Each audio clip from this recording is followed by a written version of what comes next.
me try one more joining. So I can hear you fine.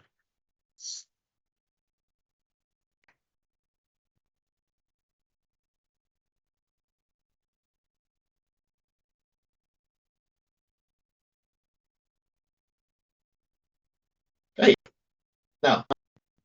Yeah, that's better. Okay. Nice. Perfect timing as well. So we'll probably just give it a minute or so anyway, while others come to join. But welcome, Courtney, welcome, David. We'll get started in a minute or so. But just as a bit of a background, this is episode 2. Should have been episode 3, but I was in hospital last week, so I had to cancel last week's one. So I apologise for that. Apologise to Moses, who we were supposed to be chatting with last week. We've now moved Moses to July. So we've got lots of people lined up over the next couple of months. We're pretty well full every week until the beginning of August at the moment, which is a great sort of start. So yeah, so let's sort of kick off. So welcome to Points, Lines and Polygons. I even used that with Courtney yesterday, and it's sort of a fairly common phrase within the GIS industry, I guess. But yeah, so this is a new series, just started a few weeks ago now, where we're doing one-on-one interview with just sort of, normal people within the industry. So the way that it works is it's really just a conversation between myself and Ramin, and in this week's, but at the end, or if you have a question along the way, you can certainly type it in the chat, but at the end we'll leave some time for any questions that people might want to ask of Ramin. So as a bit of a background, I worked with Ramin at University of New South Wales on a project, an asset management project. That was a very interesting project. I looked after sort of data and CAD transformation using FME, and Ramin really controlled the dashboards and the output and all that sort of stuff side of the project. So very well experienced GIS developer in that respect. So let's kick off. So welcome, Ramin, and welcome everyone else who's joined in. Well, let's start way back when, and tell us about how you got interested in geospatial technologies. So, well, I basically, it's a long story. Maybe I was fascinated by maps and these kind of things since I was a kid, really. So it was probably natural development. I started going to a different path at the beginning, but I ended up here. So, I'm a geographer as a training. So I did basic geography back in Spain, and that was one of the things. So we get a very basic introduction to GIS. Well, back then I'm talking about 25 years ago, something like that. But we got a really, really basic introduction to GIS, and that was quite interesting. But also was one of the few things that could give you some exit where you could find some job with that was not teaching or academia. So, and I wasn't going to do either of those. So that was the most natural way to go. I started as well as a surveyor back then as well, but it was not really for me. So I landed more into the geography, which actually helped me to see things in a more cohesive and multidisciplinary way. because that's what it's about really. So that helped me a lot for JS, and then that's how I started getting there, and was one of the few places basically where you could basically live out of this. Yeah. So yep, you started back in Spain, and so then what brought you to Australia? What made you change your mind or come over here and continue? The main thing was I came here in 2012, and the main thing was the aftermath of the global financial crisis, basically, because there was not much to do back then in there. There were JS jobs, but there was not really much not really good ones at the moment back then. So one of the options was going somewhere else, and I ended up here for a lot of different reasons. But before I left, I did some additional, because I had a very basic JS training from my university studies at the beginning. So I did some postgraduate courses at also in Spain regarding GIS techniques, sustainable development and GIS techniques, urbanism, and those kind of things. Because I was more specialized in a different thing at the moment, like how functional peripheries work in metropolitan areas, nothing to do with GIS really. So I started working on that, and then I joined a graduate diploma in the University of Sydney for spatial information science, and that's where I continued basically. That said, I have had a lot of educational other, I did other kind of courses and everything, so it's something you need to be updated all the time, so you don't get, well, we can dig deeper into that later, but basically you don't learn things like, I don't know, Postgres or these things when you are working at unis. So yeah, that was basically it. And yeah. I mean, I had a chat with Courtney, who's also on the call yesterday, and she is just starting her master's, if I can remember. Master's in CIS, yeah. Yes. So, okay. So it's almost opposite ends of the spectrum. Someone coming in really new, someone who's had that journey. So, if you've got any questions at any point, then Courtney, I would certainly recommend reach out to Ramin. He's a great bloke to talk to. That's great. Because I'm so new, it always, I don't know, I find it crazy when I hear that you've been in the industry for 25 years. I'm like, I didn't even know GIS was a thing until last year. Well, I really started into the Australian industry in 2012. So yes, a bit less than that. Yeah. Anyway, so yeah. So what sort of so once you did that extra study, once you got to Australia, what sort of then, where did your career lead you to? What sort of projects, what sort of organizations did you start working for? Yeah, so there I got my diploma and everything, started working. In a month I found a job, as a GIS analyst for the Department of Planning. In this case, and from then to now, I always been a contractor. So that's one thing. So I've been always jumping from project to project. And back then, the thing, I wasn't trying to be a contractor at the beginning, but they was the only thing available to me because for visa reasons.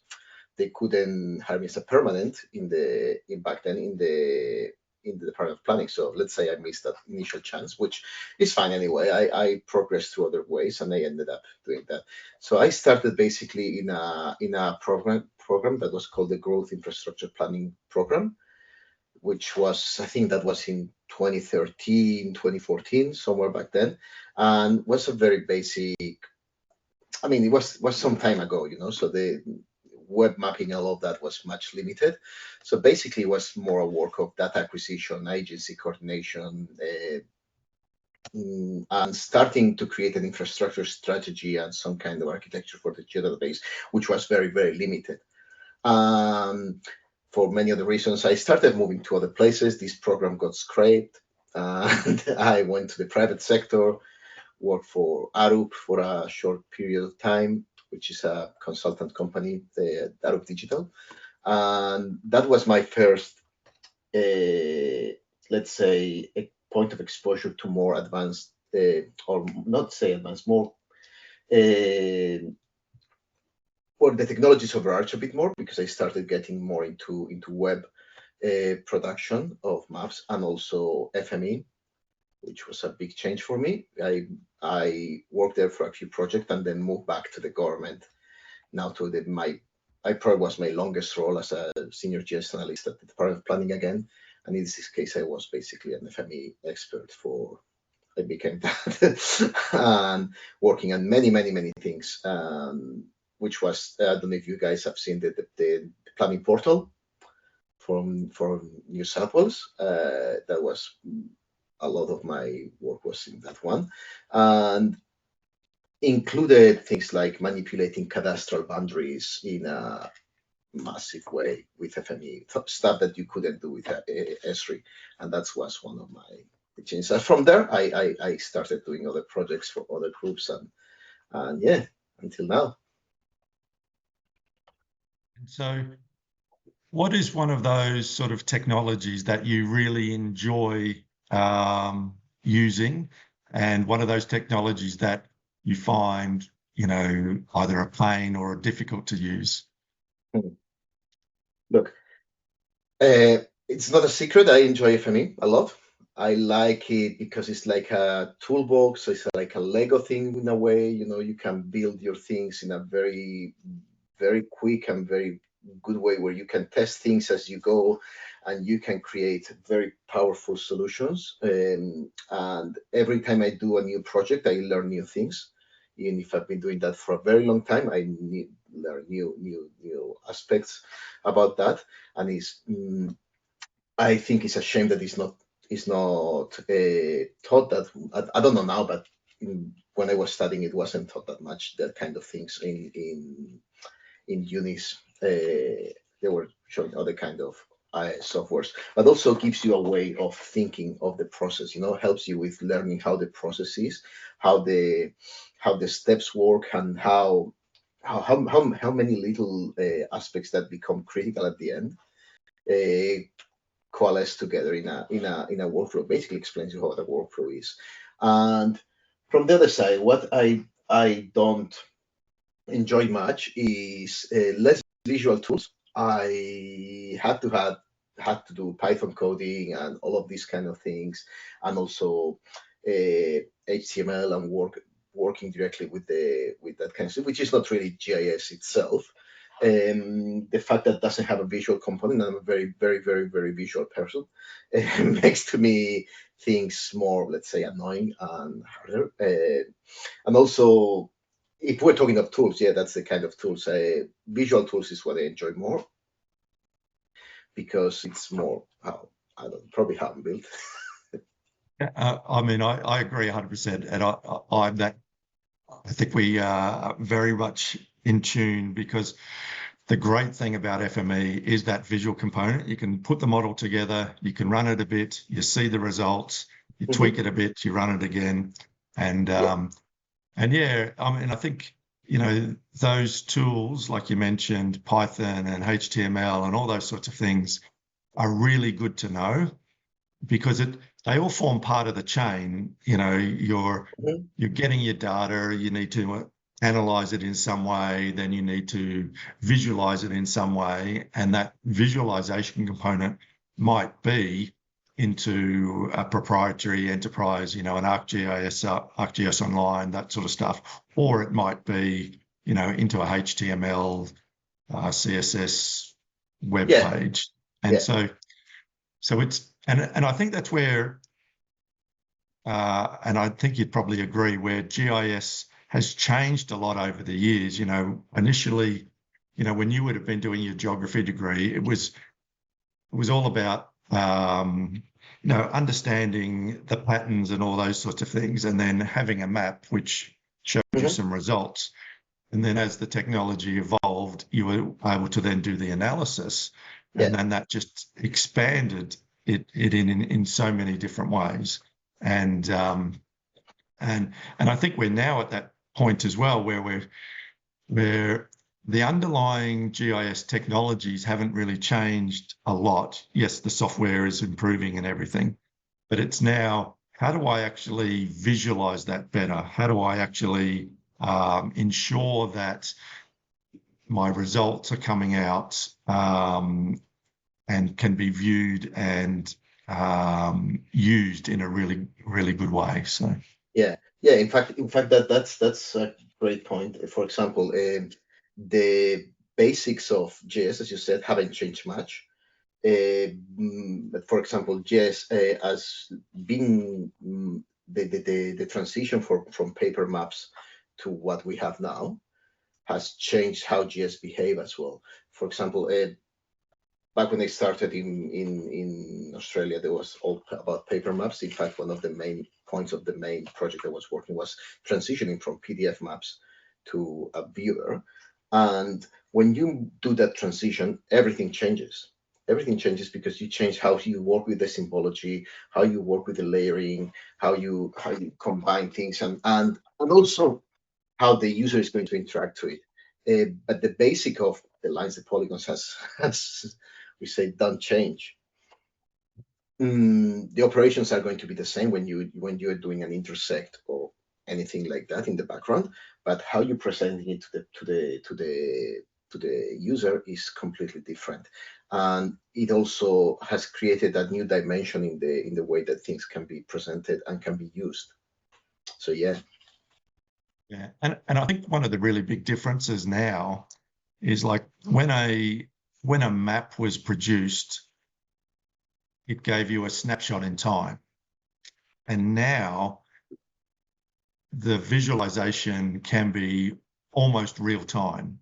And, you know, if you're hooking it into a data set like, you know, traffic or, you know, crimes, you know, that sort of stuff, you can be reading that data in from different spots. And so therefore your visualization can be being updated on however regular basis, and therefore the map and the data become synced, and therefore it's not just a static product anymore. It's live, exactly. And it can help with all those different, you know, the planning or the, you know, emergency response or, you know, whatever it happens to be. So yeah, in a way, it's like we have moved from having photographs to have videos, interactive videos where you can change what you're actually seeing. So it's a massive change. It's been a real revolution the last let's say 15 years. Yeah, and I think that just opens up the, you know, one of the big things I'm seeing is just the use of GIS in so many different ways, and like the project that we were working on at University of New South Wales was a great example of a good use of GIS, but they had just not gone down that path. You know, had great data, well, average data. Yeah, that's the average.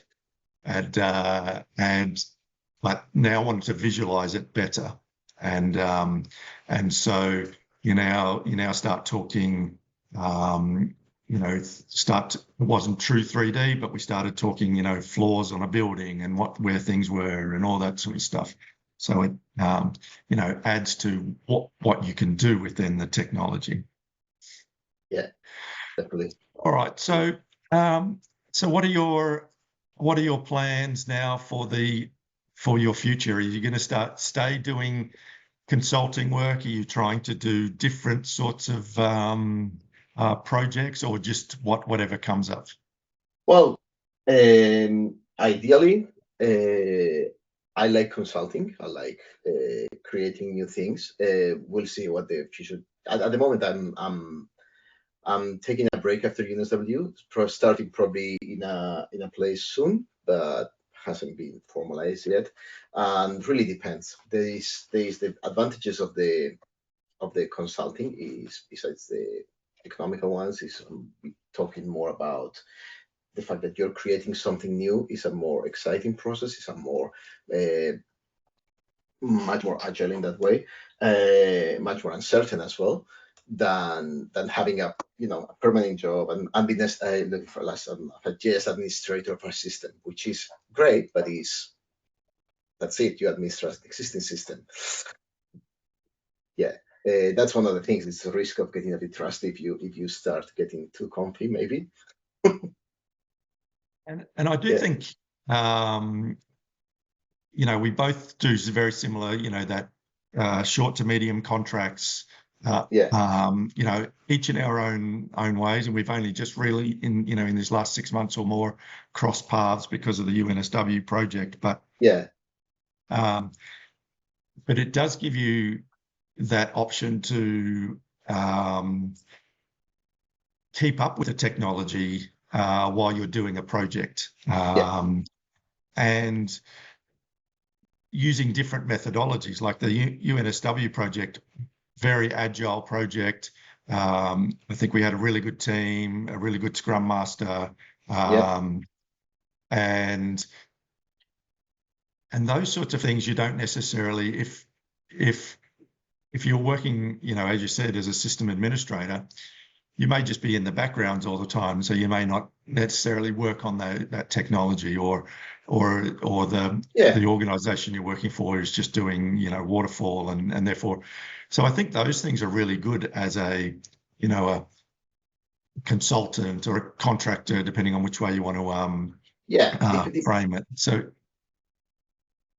it depends a lot on the moment you're in your life, really. If you get there's moments that you may want more quiet and more less action, and then maybe it's better to have one of these permanent roles where you work as an analyst or as an administrator or something like that. It's always there. And I do think there's certainly that opportunity from you get to pick and choose a little, and you get a little more flexibility, I think, in terms of, sometimes your downtime is dictated by when the project finished, and so that can be unpredictable, but it can also then give you a bit more freedom around, how you run the project or your input into it, your, the way that you're going to do things. Yeah, definitely. That's one of the things that you get, that and the exposure to different environments, you learn much more. You move much more. You learn. You know how people do things in different places. You will see things that are common in most organizations. You will see that everywhere, probably. But you see also different ways of working and different attitudes as well, which is also interesting, let's say. All right. So just to sort of, I guess, round it out before we sort of call for any sort of questions, what sort of advice would you give, new people in the industry, or, if you were looking back, and what sort of advice would you give a younger you to today? So. Well, I probably think a better one later, but at the moment, let's say, look, it can be a bit intimidating at the beginning. There's a lot of terminology, a lot of complexity everybody seems to know a lot. I discovered that most people really know less than they seem to know. I don't know if that makes any sense. A lot of people use acronyms and everything. My advice would be research what you're doing. Don't worry if you don't know something. We live in a time that you can get what is something really quickly. You just type it and you will get what is that. So one of the things that I always, when I was either, because I've been some other points I've been helping hiring other people, or I was checking other people things, was the desire to, if they don't know something, what do you do if you don't know something? I don't know how to do this kind of JS process that I've never heard about. It's very easy nowadays to look at it, find how to do it. Is plenty of things. So use that knowledge, because when we started, it wasn't that easy. It wasn't that readily available, but now that's a very powerful tool that can help. Really, is the ability. So if someone tells you, okay, I don't know how to do it, but I can find out, that is a very good sign. So yeah. Yeah, I think that's great advice. Not be afraid of making mistakes, okay? Because when you're trying, you will. I've broken so many systems. I've broken so many tools and things. I don't know where to start. You always find a way if you keep. Sorry. Yeah, no, I think that's great advice. Like I tell a lot of people from a point of view, like if I'm doing a development role and I'm doing, writing some Python code or whatever, it's ridiculous to think that every syntax of every command and all those sorts of things. And so, as you said, Ramin, knowing where to go to get it, if you're in ArcGIS, then having the help document open is not a sign that you don't know it. It's actually a sign that you're willing to learn and willing to find the answer. It's a sign that you know what you're doing. Yeah. I agree. There's so much, behind, any GIS package, whether that's ArcGIS Pro, whether that's QGIS, whether that's, some remote sensing software. They all have so much in them that you often just touch on them. And therefore, when you want to go beyond your sort of normal, then how to find those answers is the best skill to have, not to necessarily know the syntax of every command. So no, look, a good way to start when you're writing a syntax for a code or something is just write what you want to do and then divide it in smaller pieces, smaller chunks. Minimizing because you won't be able to do something in a single big go. You will need to, in every complex task, you divide things in smaller chunks, go into the details as you go in through those smaller chunks. And in many solutions, as you've seen, it's not one single tool solution. Most of the time, you end up using different things, and that involves a lot of that research. And the complexity now and the evolution of things today, is so rapid and so massive that you won't be able to know everything.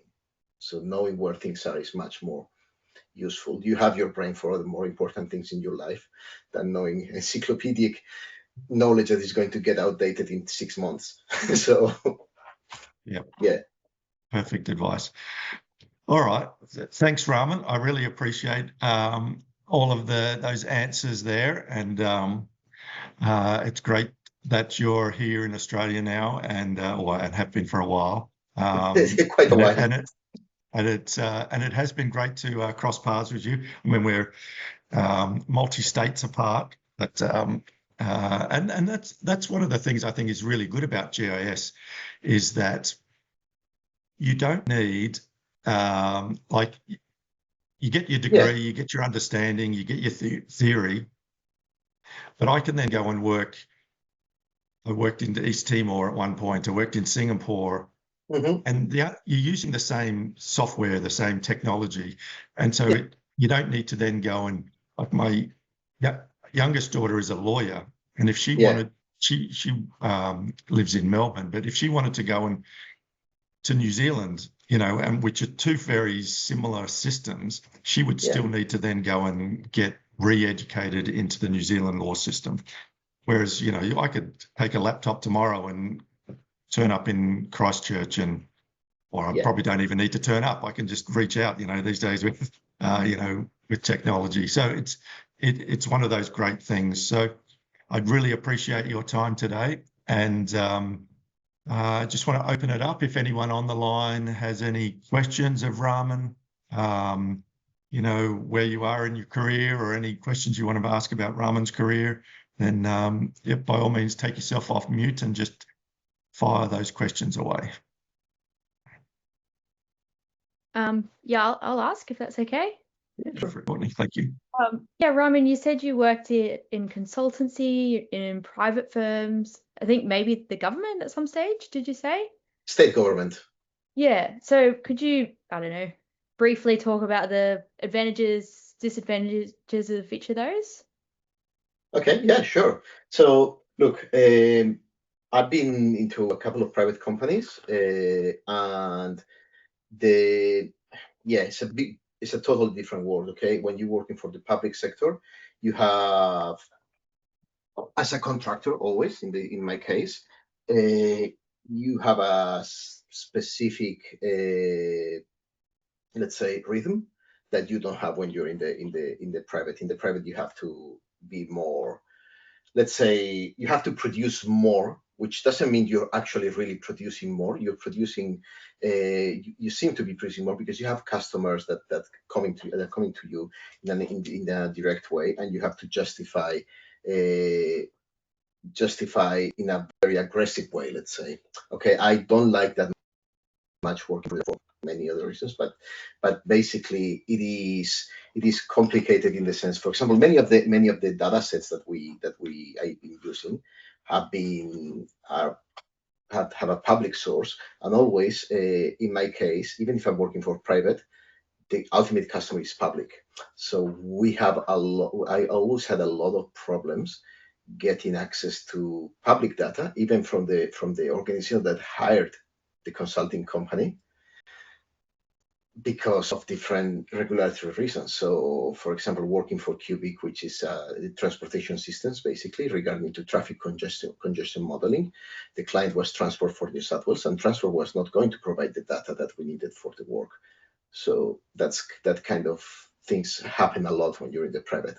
If you're working for public customers, which I've never had the case of working directly for purely private interest in JS. I guess JS is a field that tends up to go a lot with the public sector at some point as the ultimate.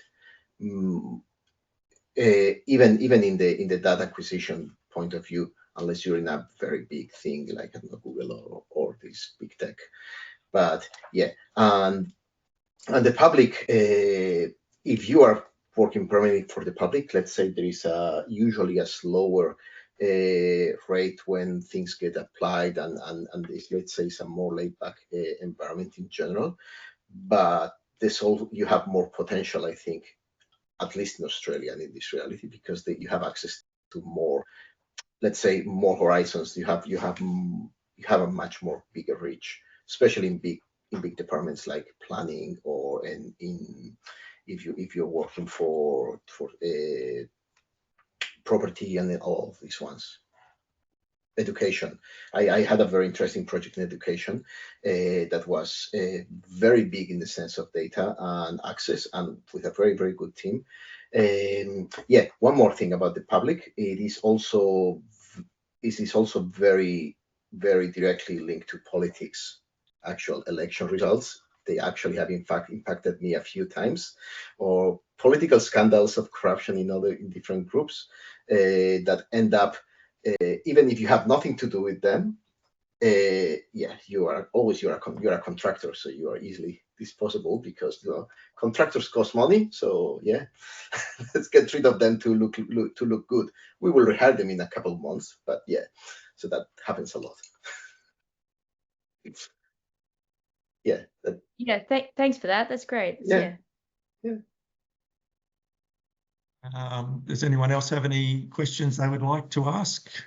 Oh yeah, I've got one.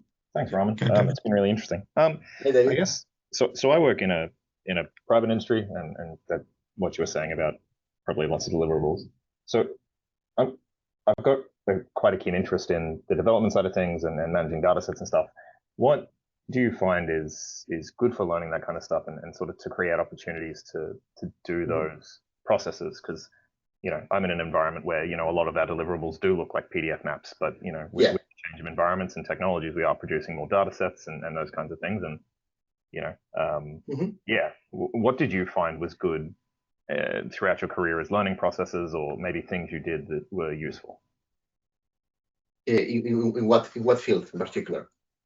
More just sort of the progression from putting dots on a map, which is the fairly basic things, to sort of manipulating data sets and doing the production development side of things.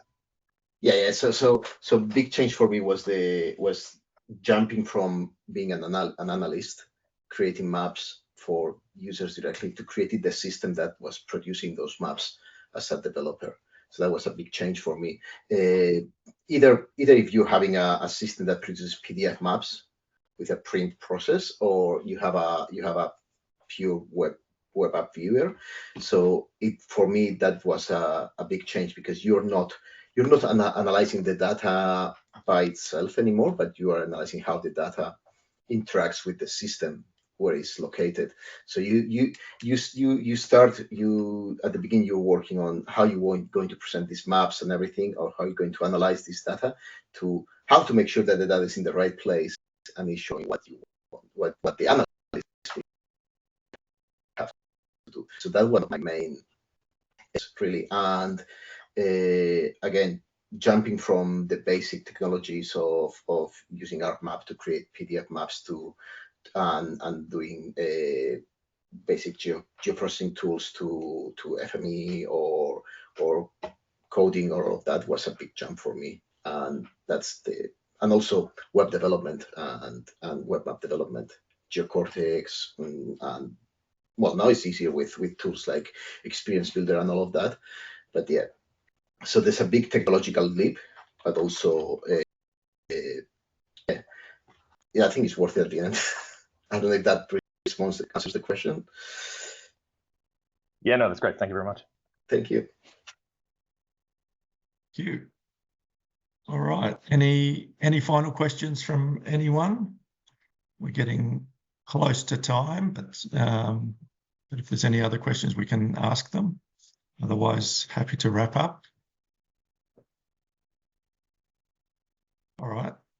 Well, we might wrap up then. Thanks again, Ramin. Thank you. Thank you, everybody. Next week, we're talking to a guy from New Zealand who's set up his own business called Wayfarer or Wayfinder.